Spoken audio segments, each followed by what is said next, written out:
हनुमान बेनीवाल जी। सभापति महोदय, सबसे पहले तो मैं आपको धन्यवाद दूंगा कि 2 सदन मिनट में है आज आपके वित्त पास। विधेयक हैं।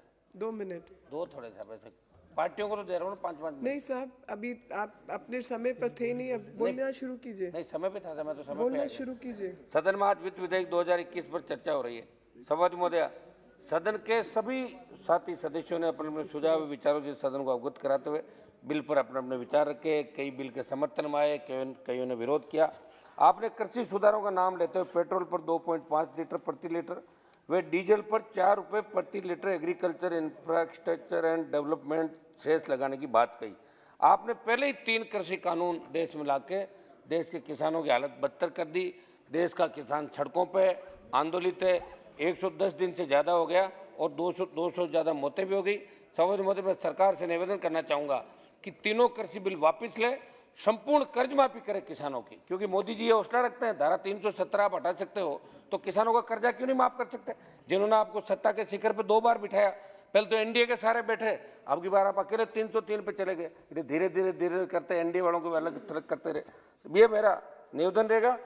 अंदाज 100 रुपये प्रति लीटर के आसपास डीजल पेट्रोल चला गया। महंगाई, क्रूड ऑयल सस्ता हो रहा है, आधी दर इंटरनेशनल मार्केट के अंदर आ गई, फिर भी डीजल पेट्रोल 100 के आसपास चला गया। सब मेरा ही निवेदन रहेगा कि पेट्रोल डीजल की दरें घटे। एक समाचार पत्र वित्त मंत्री महोदय का स्टेटमेंट पढ़ रहा था, जो उन्होंने कहा कि एक सरकारी बीमा कंपनी व 2 सरकारी बैंकों के निजीकरण की बात पर आपने वक्तव्य दिया।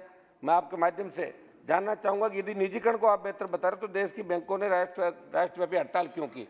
दूसरा कि आप बैंकों का निजीकरण कर रहे हो, एक तरफ शून्य बैलेंस पर जनधन खाते खोले गए, 500 रुपये, 1000 रुपये न्यूनतम बैलेंस आदि पर ग्रामीण क्षेत्रों में खाते खोले जाते हैं। क्या निजीकरण के बाद ये राशि प्राइवेट सेक्टर की बैंकों की तर्ज पर न्यूनतम बैलेंस यदि 5000, 10,000 कर दिया गया तो ग्रामीण जनता के लिए ये अत्यंत पीड़ादायक होगा? इस पर मंत्री जी जरूर जानकारी दें। आपने नए टैक्स स्लैब 80 आदि में जो छूट मिलती थी उसको खत्म कर दिया। इससे लोगों की बचत की आदत पर प्रभाव पड़ेगा, क्योंकि पुरानी स्लैब के अनुसार जो फायदा मिलता है उस बहाने से ही सही लोग कहीं न कहीं बचत करते थे। आपने डिजिटल लेन देन को बढ़ावा देने की बात कही।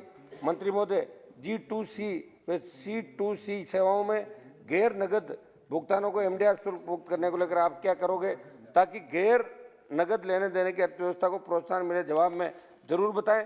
19/9/2017 के GST नोटिफिकेशन अनुसार खादी फैब्रिक GST से मुक्त है, परंतु खादी से बने वस्त्र व अन्य वस्तुओं पर टेक्सटाइल फैब्रिक से बने रेडीमेड कपड़ों की तर्ज पर 1000 रुपये मूल्य तक के 5%, उससे ज़्यादा होने पर 12% GST की मांग की जाती है। अगर आप खादी से बने वस्त्रों को GST की 0 सूची में शामिल कर दें तो खादी उद्योग को बढ़ावा मिलेगा।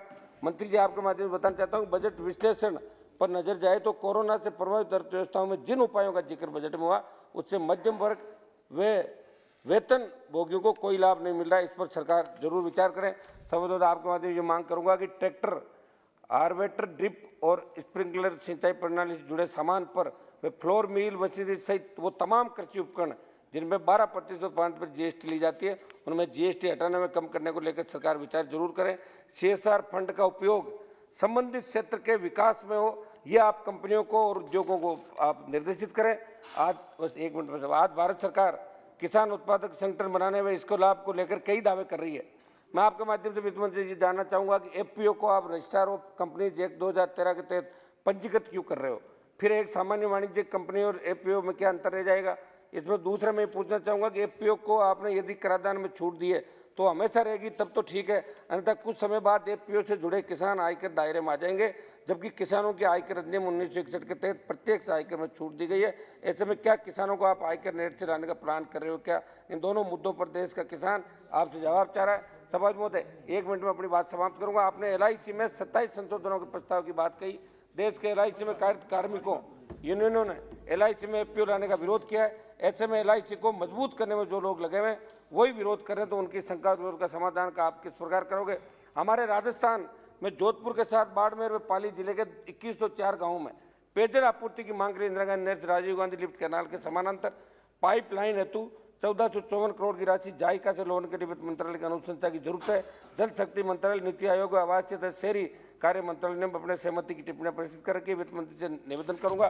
ध्यान दें, बस एक आखिरी मेरठ इलाके की डिमांड है, प्रत्येक ग्राम पंचायत मुख्यालय पर राष्ट्रीयकृत बैंक देश के अंदर खुले, सांसद जहाँ भी आता है तो ये डिमांड हमेशा आती है, एक सांसद निधि को वापस चालू किया जाए। सबब ने हमारे राजस्थान के अंदर एमएलए को 5-5 करोड़ रुपए एमएलए को देने लगे, तो आप सोचोगे एमपी को अगर एक पैसा नहीं दोगे तो एमपी को तो कोई मुख्य अतिथि नहीं बनाएगा कोई कार्यक्रम करना, तो करना ही पड़ेगा आपको। मैंने मेरे संसदीय क्षेत्र के लास्ट बोल देता हूँ, मेरे संसदीय क्षेत्र के नागौर में खींवसर ब्लॉक के ग्राम कुर्ची, मंत्री जी मेरा भी ध्यान दे थोड़ा सा आप, कुर्ची वे परबतसर के लिचाना वे मेड़ता के नौका चंदावता और डीडवाना में आकोदा में नए राष्ट्रीयकृत बैंक खुले और राजस्थान को विशेष राज्य का दर्जा आप दें। राजस्थान वो सारे मापदंड पूरे करता है जो विशेष राज्य के लिए आवश्यक है।